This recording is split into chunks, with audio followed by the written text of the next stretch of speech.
महिलाओं में हम आपको कार बता रहे हैं, एक 25 फुट लंबी कार। वो ना भी है 25 फुट कार लंबी है। 23-24 है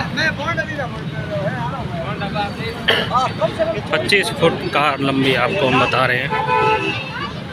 बाड़मेर में पहली बार कार आई है 25 फुट लंबी।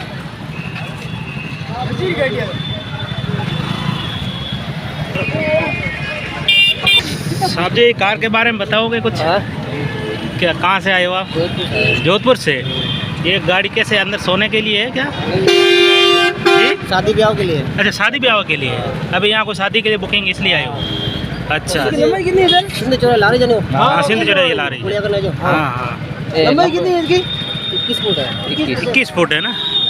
सिंटा कितनी है? सिंटा का ही होने वाला। अच्छा, ओपन है। ठीक है, ठीक है। शादी के लिए आई ना? Thank you. ये 25 फुट लंबी गाड़ी हम आपको बता रहे थे।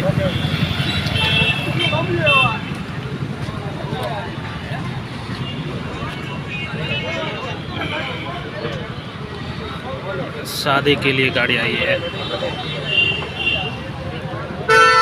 ये 25 फुट लंबी कार जोधपुर से आई है यहाँ शादी के लिए बाड़मेर में।